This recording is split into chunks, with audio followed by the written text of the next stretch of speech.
toward those who are outside, and that you may lack nothing.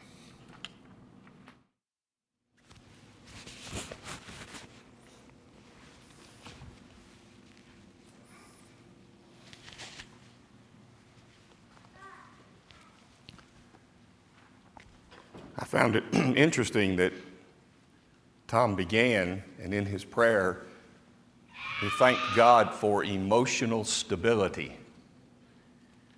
because I saw him in my office right before, concerned about his Bengals. And he made me proud to know that I'm not the only one that gets torn up when my team is playing. But he had emotional stability. He was good. Okay, we've talked about the home game. Now we're going to talk about the away game. Home games are fun. Everybody's on your side. It's exciting. Everybody wants to be at a home game. I don't mind, and those teams don't mind away games, but they are different. Away games have a way of testing whether you are ready for the season or not. Away games test your readiness. And so a good away game helps you get ready for the future season. Here's another thing about away games. They reveal the weaknesses that you might have. Because in a home game, you can sort of hide them because of the energy in the building. But when you're away and the energy is against you, then those weaknesses can't be hidden. They seem to come out more and more. Upsets happen more, I think it would be true. Big upsets happen more at home than on the road.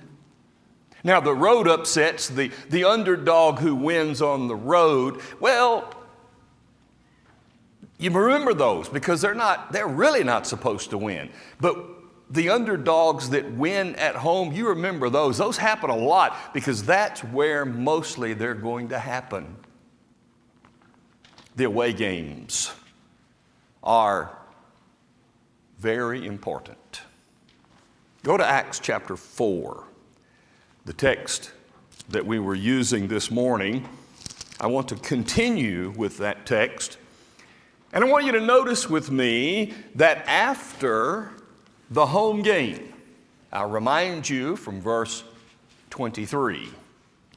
After Peter and John were released from prison, the text says they went to their own.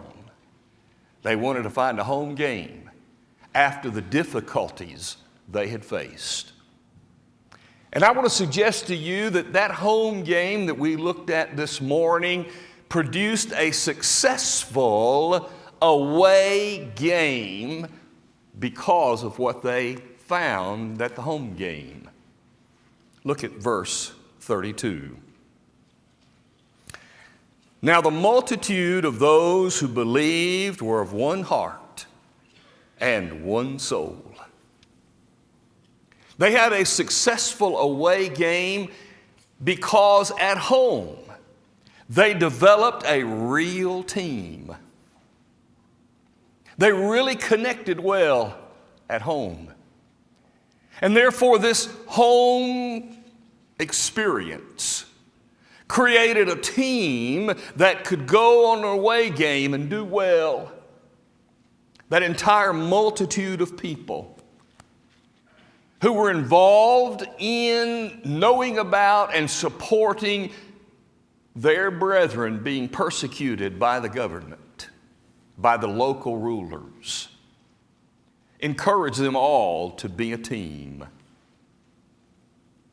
Neither did anyone say that any of the things he possessed was his own, but they had all things in common. Not only did they have a powerful team, growing out of the home game, but they also had a community. Now, the community is bigger than the team. You can have a really good team of those who are directly involved in the situation. But then if you produce or have a community that's not only about the game, but about the rest of the time, and the community and the team begin to work together, they were all in common. Third, because of that home game experience, they were convinced even more that we have a good game plan. With great power, the apostles gave witness to the resurrection of the Lord Jesus, and great grace was upon them all. We believe in the game plan. We know this will work. They had tried it in the midst of a battle. They came out of that difficulty, got together as a team and a community, and now even more, they believed in the game plan that they had been given. Nor was there anyone among them who lacked. For all who were possessors of lands or houses sold them, and brought the proceeds of the things that were sold, and laid them at the apostles' feet. They distributed to each one as anyone had need. And they were convinced that they needed to have a sacrificial attitude. This home game produced a great away game experience because of what they learned and what they found out. They went to the away game. This morning we learned that, at least for this lesson, the home game mentality is the time when the Christians get together, when they assemble in the team. And in the community of God's people, when we are in worship assembly, gathered as the body of Christ, that's our home game. That home game experience is so important. For the success of the team, we really need to make sure that we plan it, think about it, highlight it, make it work. What concerns me some about worship experience is that we get caught in the trap of just habitually doing what we've always done. One thing about it, I've been to, whether as a player, coach, or a fan, I've been to a lot of home games in my lifetime.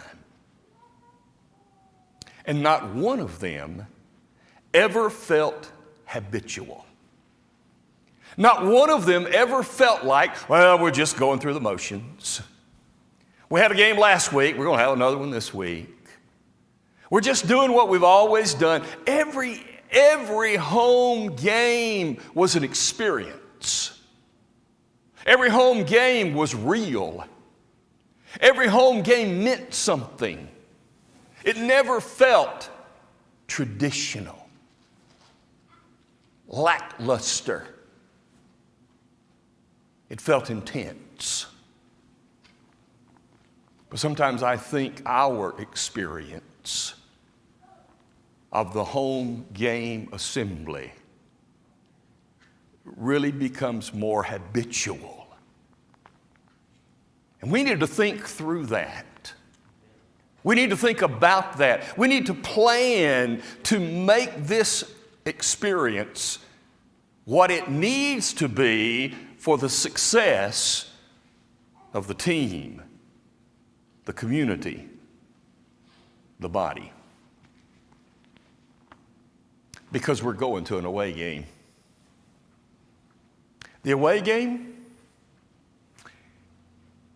that's what's going to happen when we leave here today. Monday starts the away game. Because instead of all of us being together, we're now on our own, and we're out there on the playing field, the tough part of being a Christian. It's the away game. Look at 1 John chapter 2 and verse number 16. John tells us something that we know very well. But think about it in the context of the away game. All that is in the world. The world is the away game for the Christian. Living in the world, away from this setting, away from this assembly, away from the home game, that's the away game in the world. All that's in the world, lust of the flesh and the lust of the eyes and the pride of life is not of the Father, but is of the world. John is not saying that everything in the world is bad. Well, it sounds like it does. All that's in the world, lust of the flesh, lust of the eyes, pride of life. Sounds like everything. Here's what he's saying.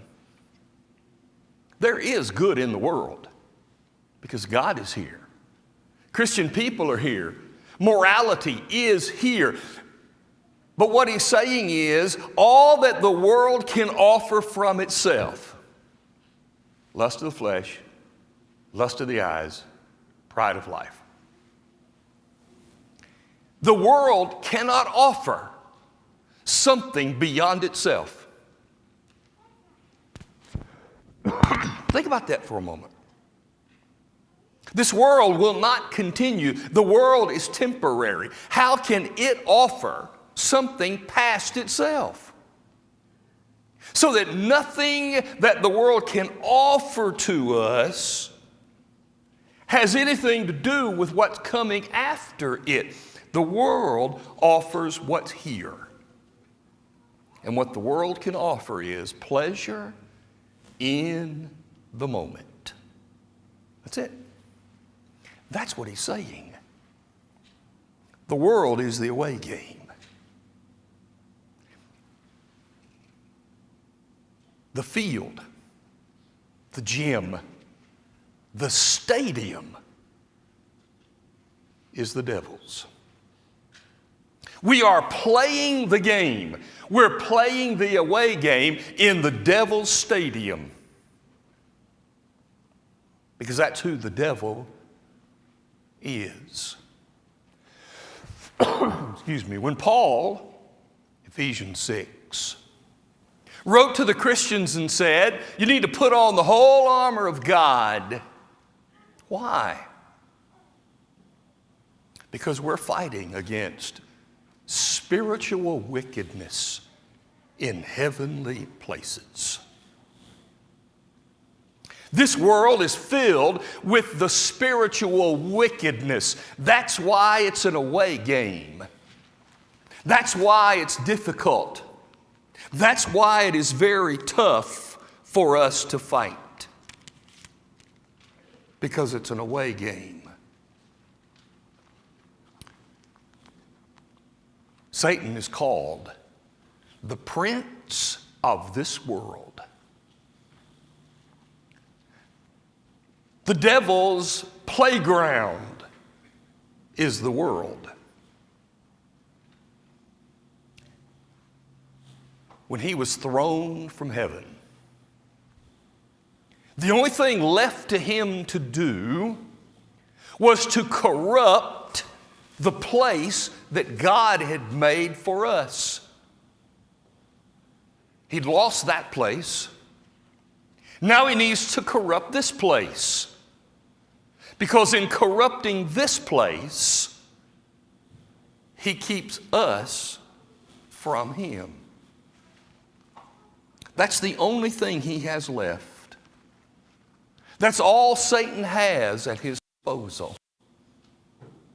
And every day that we hit the field, every day that we're in an away game, the devil has intentions on us to keep us from having a successful life season.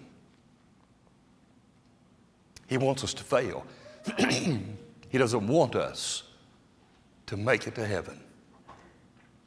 The away game is tough. The away game is dangerous. The away game needs something. We need to take something to the away game in order to be able to be successful. So what's the key? What is the key to a successful away game?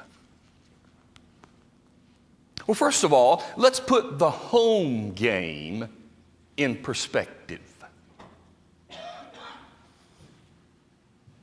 The home game will not provide you or does not provide you something that you don't already have.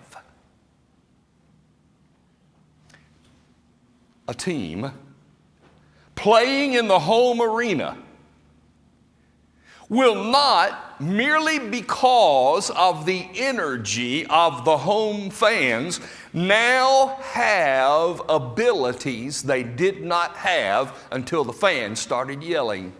It doesn't work that way.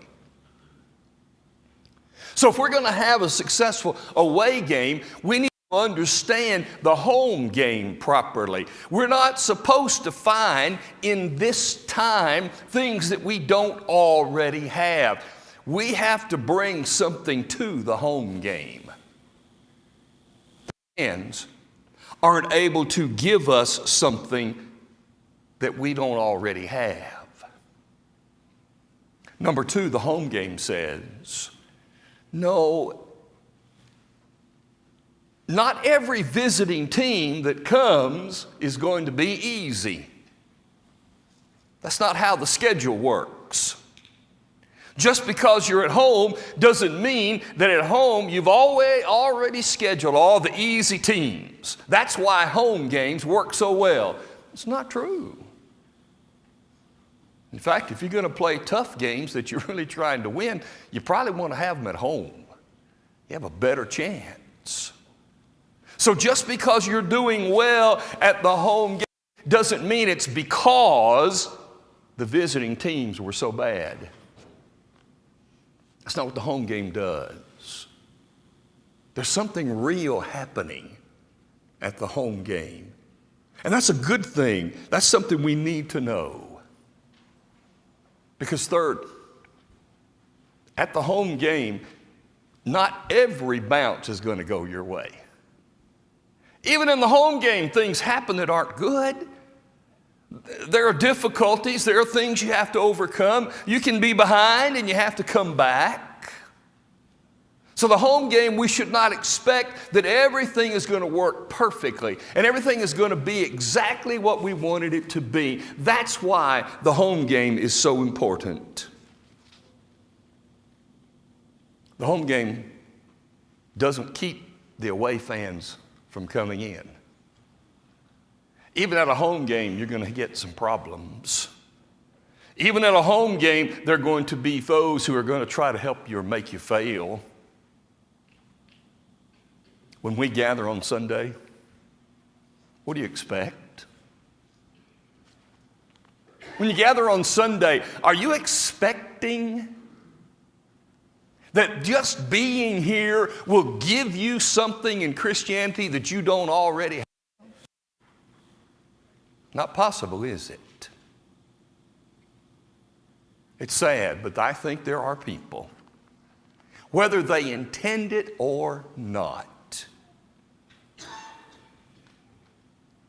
really have what amounts to this attitude. As long as I come to church, I'm having a successful season as a Christian. Not true. Someone asked me one time, in fact recently, do you have to be a part of the Church of Christ to be saved?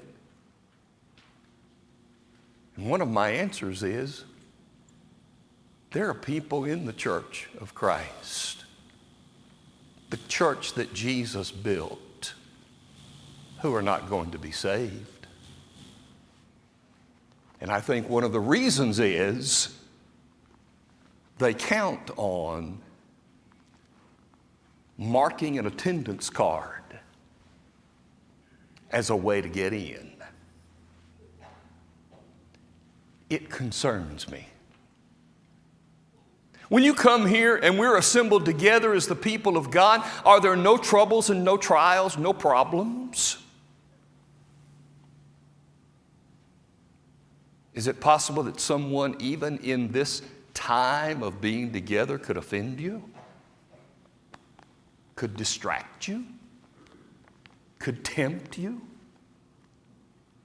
Is it possible that you could be drawn away from the situation because of other things happening out there in the world that you brought here? Does the world ever come here? Sure. So we have to understand the home game. This is our home game. But now go to the text of 1 Thessalonians chapter 4. And I want you to notice the text that was read, some interesting things that might help us. I appreciate what Dustin said to me earlier today. He says, okay,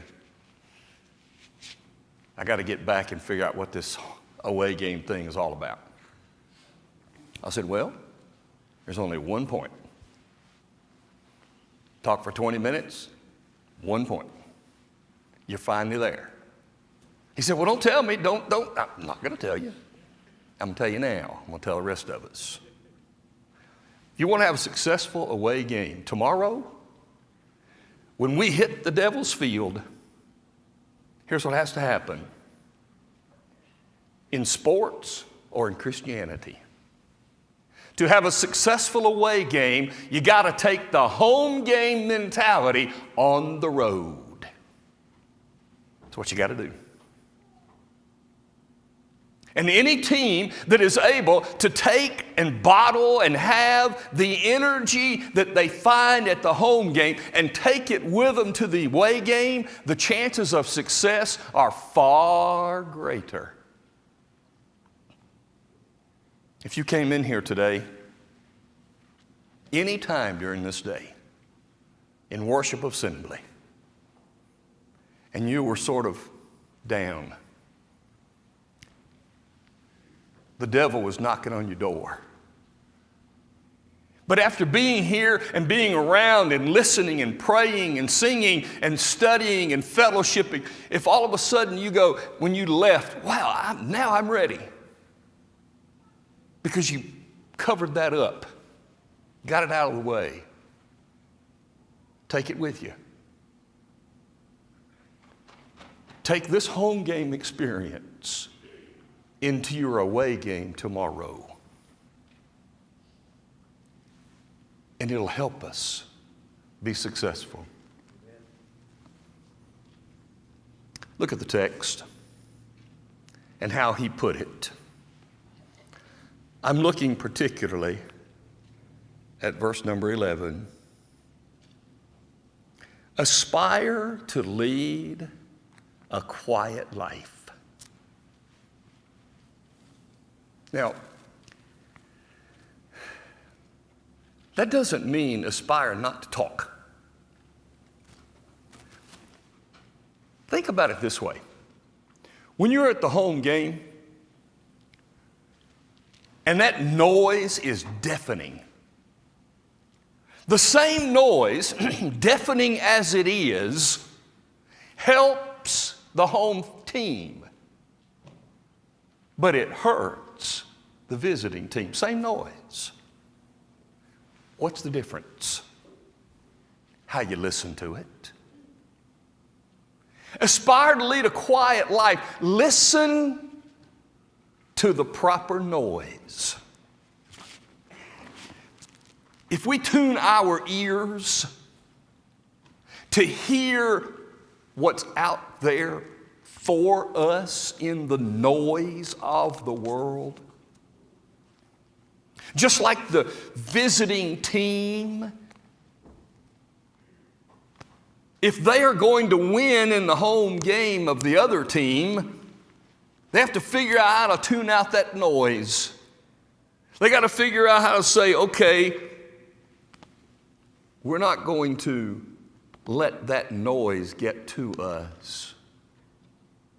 Isn't that what he's saying? Learn to lead a quiet life. I think a lot of that quiet life is about the idea of mental quietness. Not being in chaotic mindset. Just make the noise work for you, not against you. Look at number 2. Mind your own business. Stay focused on what you're intending to do.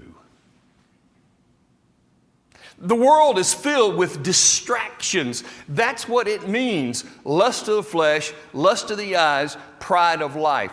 You could say the distractions of the flesh, the distractions of the eyes, the distractions of pride of life. Couldn't you say that? I think you can. What does he say? Mind your own business. We hear that and we think, yeah, don't you tell me what to do. Don't you try to tell me something. Mind your own business. I don't think that's what he's saying at all. I don't think that's the point. The point he's saying is you keep your mind focused on what you know is the right thing to do. And when you stay focused, you have a chance. Number 3. Work with your own hands. Work with your own hands. In other words, you have a game plan, don't you? Don't you know what you want to do? Don't you know what should be done? Isn't it about remember the training that you've had? This is an opportunity when we're together, we're reminded over and over of the training that we've already had. And when we take this to the away game, remember your training. The text says that we are people who need to have a life dedicated to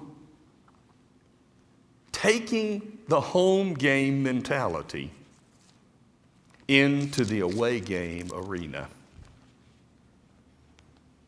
Because it closes, as we commanded you.